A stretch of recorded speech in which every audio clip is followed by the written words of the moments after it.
Today we will be listening to one of the darkest and most passionate novels in world literature, Emily Bronté's Wuthering Heights. This novel is not a classic love story. On the contrary, it is a harsh novel that depicts how obsessive love, suppressed anger, and revenge corrupt the human soul. The story takes place in the gloomy moors of northern England, where the wind never ceases.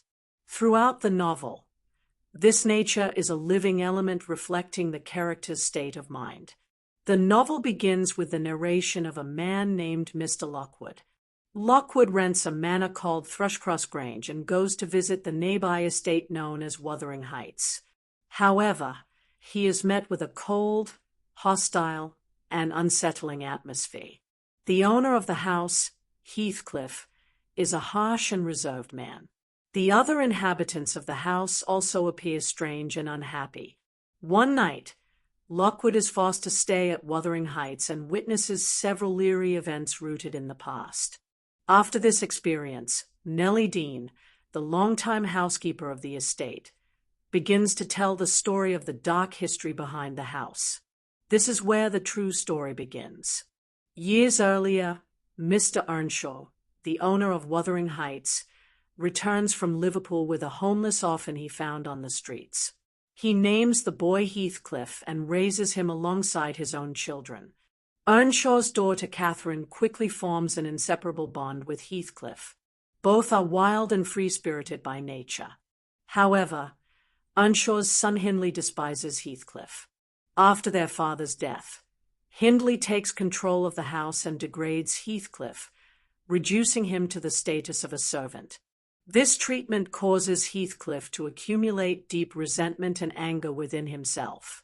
Catherine and Heathcliff love each other passionately, yet their love is neither calm nor peaceful. It is uncontrolled and destructive. Catherine spends some time at Thrushcross Grange, where she meets Edgar Linton, a kind, polite, and wealthy man. She decides to marry Edgar, believing that marrying Heathcliff would lower her social standing. However, Catherine declares, "Heathcliff is myself." These words reveal that she has not abandoned Heathcliff emotionally, even though she does not choose him. Heathcliff secretly overhears this conversation, suffers a great disappointment, and leaves the house. Years later, Heathcliff returns as a wealthy and powerful man. He now has only one goal: revenge. First, he pushes Hindley into gambling and debt, eventually taking control of Wuthering Heights. Then he marries Isabella Linton, Edgar's sister. This marriage is not based on love but entirely on hatred. Isabella soon realizes Heathcliff's cruelty and wickedness and escapes from him. Meanwhile, Catherine is married to Edgar, but her soul is torn in two. Her bond with Heathcliff slowly consumes her. Due to her inner conflicts, Catherine suffers a severe emotional breakdown. Shortly after giving birth, she dies. Her death is an irreversible devastation for Heathcliff. He clings to Catherine's spirit, wishing that her ghost would never leave him. Love, for Heathcliff, turns into an obsession fed by pain. The story does not end there. Hatred is passed down to the next generation. Young Catherine, Catherine's daughter. Hareton, Hindley's son. Linton, Heathcliff's sickly and fragile son. Heathcliff continues his revenge by manipulating these children. He forces young Catherine to marry Linton and seizes Thrushcross Grange. He deliberately raises Hareton to be uneducated and rough. Yet, over time, something begins to change. Young Catherine realizes that Hareton is actually kind-hearted. She teaches him how to read and write, and a slow but genuine love grows between them. This relationship begins to break the cycle of hatred and changes the course of events.